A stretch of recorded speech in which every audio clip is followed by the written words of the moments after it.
ರಾಜ್ಯ ಬಿಜೆಪಿ ಸರ್ಕಾರದ ಅಕ್ರಮಕ್ಕೆ ಕೇಂದ್ರ ಗೃಹ ಸಚಿವ ಅಂಕಿತ ಒತ್ತಿದ್ದಾರೆ. ನಿನ್ನೆ ಅಮಿತ್ ಶಾ ಬೆಂಗಳೂರಿಗೆ ಬಂದು ಹೋಗಿದ್ದಾರೆ. ಬೊಮ್ಮಾಯಿ ಸರ್ಕಾರಕ್ಕೆ ಶಹಬಾಸ್ ಗಿರಿ ಕೊಟ್ಟು ಹೋಗಿದ್ದಾರೆ ಎಂದು ಮಾಜಿ ಸಿಎಂ ಸಿದ್ದರಾಮಯ್ಯ ಆರೋಪಿಸಿದ್ದಾರೆ. ಬಸವರಾಜ ಬೊಮ್ಮಾಯಿ ನೇತೃತ್ವದ ಬಿಜೆಪಿ ಸರ್ಕಾರಕ್ಕೆ ಮುಳುವಾಗಿರುವ ಪಿಎಸ್ಐ ನೇಮಕಾತಿ ಅಕ್ರಮ 40% ಕಮಿಷನ್ ಹಗರಣಕ್ಕೆ ಸಂಬಂಧಿಸಿದಂತೆ ವಿಧಾನಸೌಧದಲ್ಲಿ ಸುದ್ದಿಗೋಷ್ಠಿ ನಡೆಸಿ ಮಾತನಾಡಿದ ವಿಪಕ್ಷ ನಾಯಕ ಸಿದ್ದರಾಮಯ್ಯ, ಕಾಮನ್ ಮ್ಯಾನ್ ಸರ್ಕಾರವೆಂದು ಅರುಣ್ ಸಿಂಗ್ ಹೇಳುತ್ತಿದ್ದಾರೆ.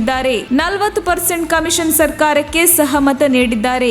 ರಾಜ್ಯ ಸರ್ಕಾರದ ಕ್ರಮಕ್ಕೆ ಕೇಂದ್ರ ಸರ್ಕಾರ ಮುದ್ರೆ ಒತ್ತಿದೆ ಎಂದು ದೂರಿದ್ದಾರೆ. 40% ಕಮಿಷನ್ ಸರ್ಕಾರವೆಂದು ಇತ್ತೀಚೆಗೆ ಆತ್ಮಹತ್ಯೆಗೆ ಶರಣಾದ ಸಂತೋಷ್ ಪಟೇಲ್ ಹೇಳಿದ್ದರು. ಮಠಕ್ಕೆ ಬಿಡುಗಡೆಯಾದ ಅನುದಾನಕ್ಕೂ 40% ಕೊಡಬೇಕು. ರಾಜ್ಯ ಸರ್ಕಾರದ ವಿರುದ್ಧ ಸ್ವಾಮೀಜಿ ಆರೋಪ ಮಾಡಿದ್ದರು. ಬಿಬಿಎಂಪಿ ವಿರುದ್ಧವೂ 40% ಆರೋಪ ಕೇಳಿ ಬಂದಿತ್ತು. ಗೋಶಾಲೆಗೆ ಬಿಡುಗಡೆಯಾದ ಹಣಕ್ಕೂ 40% ಕೊಡಬೇಕು. ಸರ್ಕಾರದ ವಿರುದ್ಧ ಇಷ್ಟೆಲ್ಲ ಆರೋಪ ಕೇಳಿ ಬಂದರೂ ಬೆಂಗಳೂರಿಗೆ ಬಂದಿದ್ದ ಕೇಂದ್ರ ಬಿಜೆಪಿ ನಾಯಕರಿಂದ ಮೆಚ್ಚುಗೆ ನೀಡಿದ್ದಾರೆ. ಇದರ ಅರ್ಥ ರಾಜ್ಯ ಸರ್ಕಾರದ ಅಕ್ರಮಕ್ಕೆ ಕೇಂದ್ರದ ಸಹಮತವಿದೆ ಎಂದು ಸಿದ್ದರಾಮಯ್ಯ ಹೇಳಿದರು.